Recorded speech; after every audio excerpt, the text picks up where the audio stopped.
Coogs house.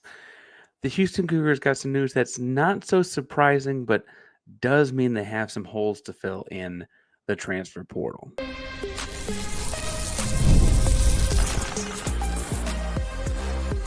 You are Locked On Cougs, your daily podcast on the Houston Cougars, part of the Locked On Podcast Network, your team every day. Welcome to Locked On Cougs Daily Podcast about your Houston Cougars. I'm your host, Houston-born teacher and coach Parker Ainsworth. And whether you're a Houston fan or just a hater came to stop by, thank you for making Locked On Cougs in this bonus episode your first listen of the day. Appreciate you making your first listen each and every day when joining the conversation. But you don't know what to say, tell us in the comments down below. I was going to try to think of something to replace something or some question along the lines with that. But I'm being honest right now, the discussion in the Ainsworth household is what brand of bottled water do you go with? Today's show is brought to you by the College Football Playoff. We got more on that later. But we're talking about Keith Cooper and replacing him in today's episode. A little bit of a bonus episode. We also have a preview out right now on the Houston and Toledo basketball game Wednesday night. We'll be live after that one to break down. That'll kind of also be Thursday's episode for those of you that can't catch it Wednesday night. Anyway, Keith Cooper, unsurprisingly, declared officially for the NFL on Tuesday. And I've said frankly, since he committed to Houston out of Tulane, the guy's an NFL player. 6'5", 280. Bends well, plays defense line well, plays the end well, plays the run well. He uses his hands well. I guess if you were going to say something that makes him not a first round pick kind of thing is, he wasn't tested necessarily in the kind of way that needs to get under and drive block or drive against interior blocks in the same kind of way like a guy that played a bunch of 350, 360 guys did. But he's pretty strong in his trunk, right? Like he can get under stuff. I've got a lot of faith he's going to have a long career in the NFL. He's really, really good with his hands and is a really athletic guy at that size. Real big hole for Houston to fill.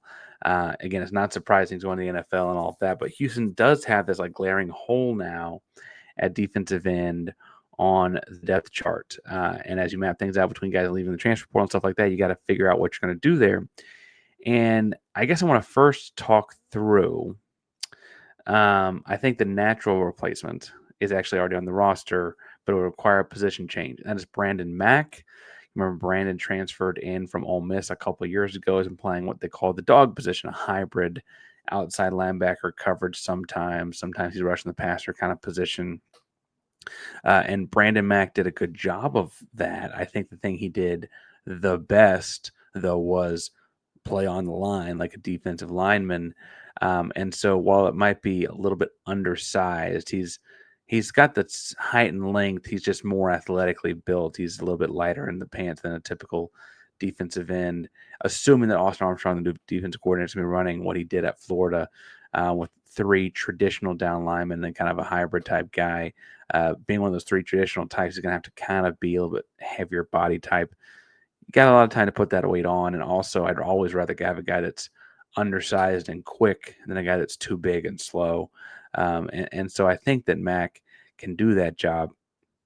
And frankly, I think that that's the kind of, in terms of skills, his most natural spot, getting his hands on linemen and moving them around and getting in the backfield and stuff like that. Not that he didn't do anything in coverage last year, but it seemed a lot more uncomfortable for him. So I think Max sliding the defensive end makes a lot of sense. I think that we can talk about the linebacker moving around in a second. I also wonder, though, as far as guys playing the defensive end spot, when they're going to bring along redshirt freshman, redshirt this past season, Zion Taylor.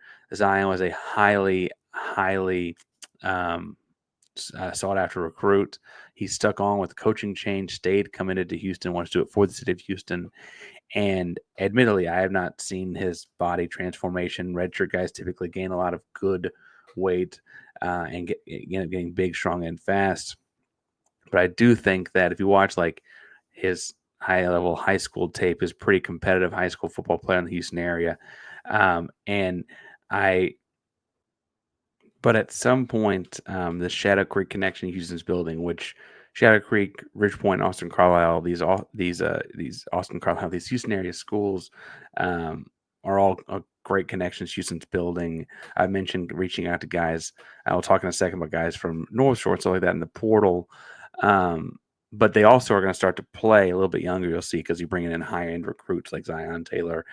I imagine he's in rotation at defensive end next year. He's really, really good with his hands, just like, frankly, Keith Cooper was.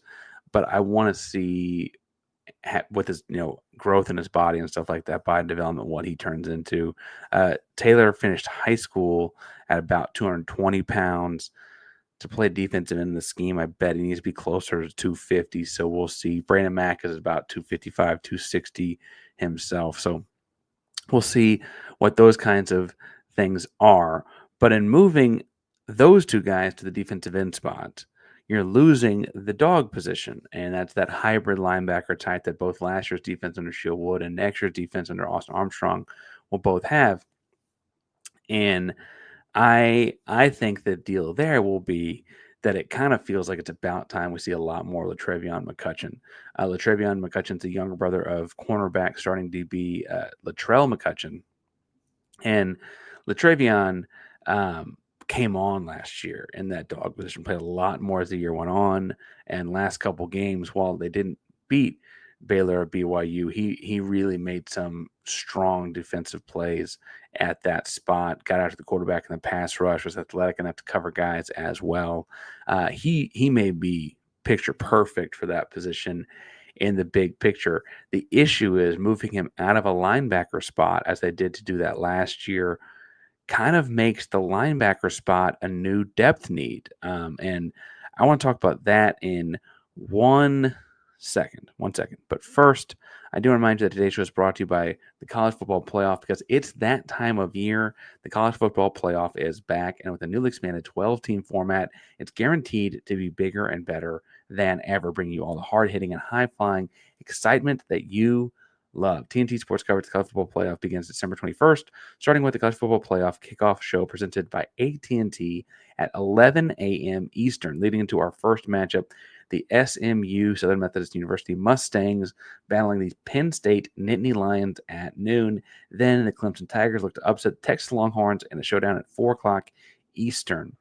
Don't miss a moment of the action. Watch the College Football Playoff presented by Allstate live on TNT, True TV, TBS, and Max. Parker Ainsworth, host of Locked On Coogs, talking about what they're going to do in replacing Keith Cooper. I've suggested moving some guys to defensive end from the dog position, moving linebacker Latreveon McCutchen to the dog position full-time from his linebacker spot. And suddenly, that's creating a hole in the linebacker room. Now, there are two guys on the roster that will be impact players, the linebackers this year that were not there last year. Corey Platt coming back from injury. He was a big-time linebacker at Tulane. Obviously, it all depends on how the recovery has gone, but I feel like Platt is a plug-and-play starter at Mike, and he probably, until the injury, was slotted to start there last year as well. The other linebacker in this two-linebacker system, assuming that Armstrong's running what he ran at Florida, it also mirrors what they ran a lot of as far as alignments go last year at Houston. You have the two interior linebackers. I think that's going to be Christian Braithwaite's going to have a shot at it anyway. Remember, he was originally an LSU commit, ended up coming to Houston.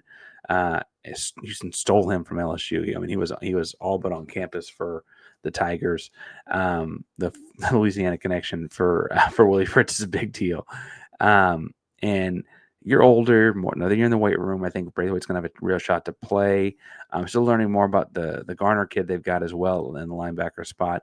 But even then, that's three, right? Even then, that's three guys. And really, at the linebacker spot, you want 4, 5, or 6 to spin through there. It's a very physical position. It's a very demanding position. And you don't want to get caught without one. We saw a defense a couple years ago that, we had Donnie Mooten and the Mootenettes. Like there was one a whole lot around him in that position room. And Houston's got one on campus visiting, depending on when you're listening to this, it might be as we speak. That is Maddox Marcellus from East Kentucky. He linebacker transfer portal kid and was everything in East Kentucky. I actually have a guy I know that covers East Kentucky, and so if Maddox were to commit, we'd probably bring him on to talk about what he brings to the team because the Miami native, is a really, really talented linebacker with, frankly, already has a handful of Power 4 offers in the transfer portal. Cal, Iowa State, Kansas State, Virginia, Michigan State, Indiana, and Houston's already offered. He could commit and sign, I guess he could, if he wanted to, during his visit. At 6'3", 225, that was interesting that he still plays like at a incredibly high speed. Now, in trying to gauge, obviously, level of play, he just at 6'3", 225 also looks like the fastest defensive player on the field. And I think that that's really kind of where he's going to transition well to the Power 4 is he's the size of a will linebacker right away. At 6'3", 225, he might even get in some mic reps. It's kind of a longer body. But with that, he plays such a high speed at the smaller, the less dollars level of football. I don't want to be too pejorative on it because he plays really good ball. That I think he's going to be more than ready to come in and play right away. I don't know what linebacker spot he'd play, and I don't think he'd take Platt off the field. I think it's just a matter of time for Braithwaite to get on the field as well, so where he goes and those kinds of things.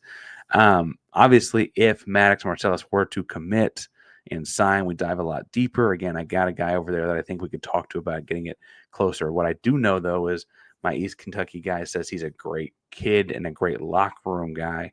And why wouldn't, 6'3", 225, great speed, good film relative to competition, and a good locker room guy.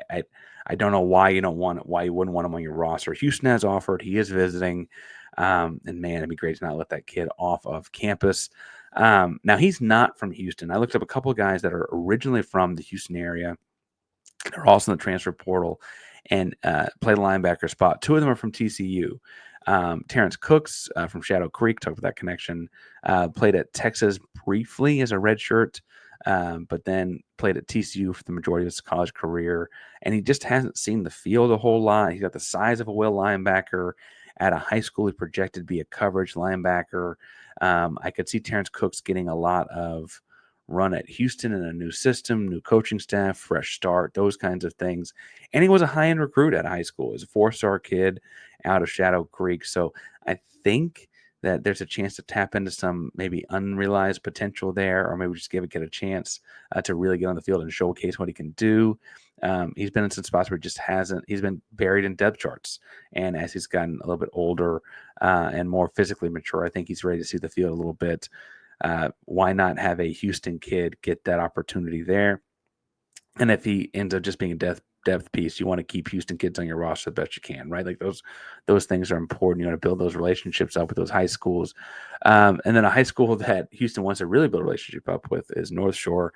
And Shad Banks from North Shore is in the transfer portal as well. A linebacker that I guess was committed and did spring ball, I understand, at Texas A&M briefly before ultimately playing at TCU.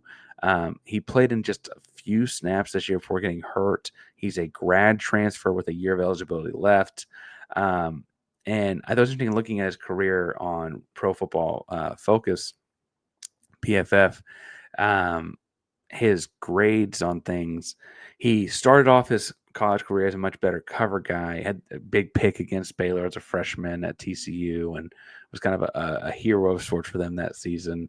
And as his career has gone on, he's actually shifted to be more of a run fits kind of guy, it looks like. Now, some of that I'm sure comes with scheme and alignment as his body gets bigger, stronger, faster, where they put him. But it seems like to me, there's a chance that he's a guy that can do a bunch of different things. He was, for all of TCU's flaws last year, a very good defensive player. And so I think that that's an important thing for Houston to look at. Again, kid from North Shore, you want to continue to build that up. If Shad Banks were to ever talk to a North Shore kid, just as a North Shore alum, you want him to have good things to say, right? But I don't have evidence they're interested in him as much as they are with Maddox, who's on campus or whatever. Or apparently I've talked to a kid out of A&M originally from the Woodlands named Martrell Harris. Martrell didn't play in 2024, but was a 4-star linebacker in the high school class of 2022. Yes, the same class of 2022 that Connor Wegman was in the big-time transfer quarterback coming to Houston. I don't know that they have a relationship or not. The Woodlands, Houston area kid, ended up at A&M. They might. Again, was a four-star linebacker in 2022 and 2023. He played just 90 snaps combined and is still looking for that breakthrough spot. Again, I think there's four-star linebacker potential there, and I think that that's a name that, as Houston's apparently been talking to, however they report that, I think that's a name to keep an eye on as well for the linebacker spot. And that's all because you're moving guys around ultimately to fill the Keith Cooper void. And really, if you can find a way to cover and patch that up, you've got a pretty strong defense coming back. Obviously, defensive coordinator changes. There's some parts that are hard to replicate, like turnover luck and ball bouncing the right way and those kinds of things defensively. But a top 30 defense returning most of its starters and finding ways to patchwork cover up a kid that goes pro is pretty special. So if they can pull some of this off, get one or two linebackers in the transfer portal, they can come in and play right away. Obviously, they got young guys coming in the recruiting classes, but someone to come in and play right away, they got a real shot, something really special on the defensive side of the ball. Whatever happens, commitment, signings, visits, whatever, be sure to talk about it here at Locked on Coogs. Hit subscribe, hit the bell so you know we're live. Locked on Coogs, primary Locked on Podcast Network. That means your team every day. Go Coogs.